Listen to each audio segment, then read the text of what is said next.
খুবই গুরুত্বপূর্ণ একটা কথা। ঢাকা শহরে অতিরিক্ত মানুষের চাপ, ভিড় ও জ্যামের কারণে মেট্রো রেল আর জ্যাম নিরসনে মেট্রো রেলের ভূমিকা অত্যন্ত অপরিসীম গুরুত্বপূর্ণ। তার মধ্যেও বিশেষ বিশেষ কিছু দিনে মেট্রো রেলের উপর খুবই চাপ পড়ে। টিকিট কাউন্টারগুলোতে লাইন লম্বা হতে হতে একদম রাস্তায় চলে যায়, স্টেশন থেকে ছেড়ে রাস্তায় চলে যায়। যেমন কিছুদিন আগে ওসমান হাদির জানাজার জন্য মেট্রো রেলে প্রচুর ভিড় পড়ে। তারপর ঢাকা ইউনিভার্সিটির অ্যাডমিশন টেস্ট পরীক্ষার দিনে বেশ কিছুদিন আগে গাজা লং মার্চ ফর গাজার জন্য অনেক ভিড় পড়ে। এরকম বিশেষ বিশেষ কিছু দিনে খুবই খুবই চাপ পড়ে মেট্রো রেলের উপর। আজকে যেমন আমরা শোকাহত বাংলাদেশের প্রথম নারী প্রধানমন্ত্রী স্বদেশপ্রেমী খালেদা জিয়ার জানাজা অনুষ্ঠিত হবে। শুধুই কেবল এরকম দিনই না, মেট্রো রেলের প্রত্যেকটা দিনই চাপ থাকে, লম্বা লাইন থাকে। তো এত এত যাত্রীদের প্রত্যেকের কাছে খুচরা টাকার অনেক সমস্যা হয়, আর কাউন্টারগুলোতে পর্যাপ্ত পরিমাণে খুচরা টাকা থাকে না। অ্যাজ এ রেজাল্ট আর যাত্রীরাও বেশিরভাগ সময় 500, 1000 বা 100 টাকার টিকিট দিয়ে 20 টাকা টিকিট কাটে। তো পাবলিককেই ভাঙতি টাকা দিয়ে দিতে, ভাঙতি টাকা যখন শেষ হয়ে যায় তখন আর ভাঙতি টাকা দেওয়া যায় না। তো আপনি দেখা গেলো যাবেন হচ্ছে গিয়ে 30 টাকার আপনার টিকিট লাগবে, আপনি 100 টাকা দিচ্ছেন, তখন 70 টাকার ব্যাগ দিতে না পারে আপনাকে টিকিট দেবে না। যেমন ইন্ডিয়া মেট্রোতে মনে করেন টিকিটের সমপরিমাণ টাকা দিতে না পারলে টিকিটই দেয় না। সেখানে বাংলাদেশ মেট্রো রেল কর্তৃপক্ষ যথেষ্ট পরিমাণ আন্তরিক, ভাঙতি টাকা থাকা সাপেক্ষে টিকিট দিতে বাধ্য থাকে।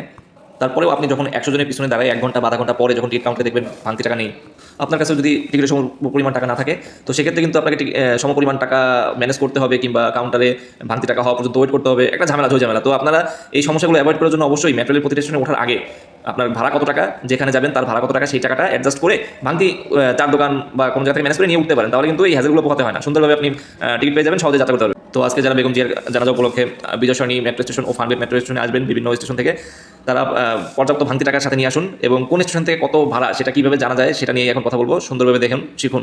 এখানে দেখুন একটা ভাড়ার ছক দেওয়া আছে, যেখানে প্রথম সারি ও কলামে স্টেশনগুলোর নাম দেওয়া আছে। আপনি যদি বিজয় সরণি ও ফার্মগেটে যেতে চান, লাল মার্ক করা বক্সগুলো খেয়াল করুন। তো এখন দেখবো উত্তর স্টেশন থেকে ফার্মগেট ও বিজয় সরণি স্টেশনের ভাড়া কত। এটা দেখতে চাইলে আমরা সারি বরাবর সামনে গিয়ে দেখবো বিজয় সরণি 60 টাকা এবং ফার্মগেট 70 টাকা। অনুরূপভাবে যদি আমরা দেখতে চাই মিরপুর 10 থেকে ফার্মগেট ও কাজীপাড়া নয়, বিজয় সরণি মানে ফার্মগেট ও বিজয় সরণি 30 টাকা করে ভাড়া, সেম ভাড়া। আবার যদি আপনারা মতিঝিল থেকে যেতে চান বিজয় সরণি ও ফার্মগেট স্টেশনে, দেখবেন বিজয় সরণি 40 টাকা ও ফার্মগেট 30 টাকা।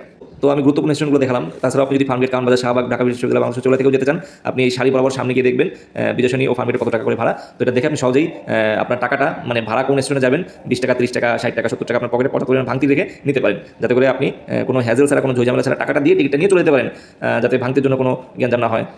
আসলে কাউন্টারের 1-2 জন মানুষ, আসলে এতগুলো মানুষ সামাল দিয়ে সার্ভিস দেওয়াটা খুবই কষ্টকর ও দুঃসাধ্য বিষয়। এজন্য আপনারা এতগুলো মানুষ যদি এতটুকু শ্রম চেষ্টা করেন এবং সহযোগিতামূলক আচরণ করেন, তাহলে কিন্তু খুব সহজেই ম্যানেজমেন্ট ভাড়ার এই চার্টটা প্রত্যেকটা স্টেশনে দেওয়া থাকে। কিন্তু আপনারা যে ভাঙতি টাকা করে নিয়ে আসবেন, কয় টাকা কোন স্টেশনের ভাড়া, আপনারা অনেকেই জানেন না। তো মেট্রো স্টেশনে ঢোকার পরে নিচে নামা একটা বিরক্তিকর, আবার ভাড়া দেখে আবার নিচে নামা। ওই জন্য আমি কমেন্ট সেকশনে ভাড়া পূর্ণ তালিকার ছবি দিয়ে দিব। আপনারা প্রত্যেকটা স্টেশনে ঢোকার আগে একটু চার্টটা দেখবেন বা ভাড়াটা দেখবেন, তারপরে হচ্ছে ভাঙতি করে মেট্রো স্টেশনে ঢোকার চেষ্টা করবেন। আপনার নিজেরও সময় বাঁচবে, হ্যাজেল থেকে মুক্তি পাবেন, সহজেই টিকিট পাবেন এবং গন্তব্যস্থানে পৌঁছতে পারবেন। ধন্যবাদ। আর আপনারা যারা রেগুলার যাত্রী, তারা অবশ্যই ভিডিওটা শেয়ার করবেন, সবাইকে জানাবেন, যাতে করে সহজ হয়।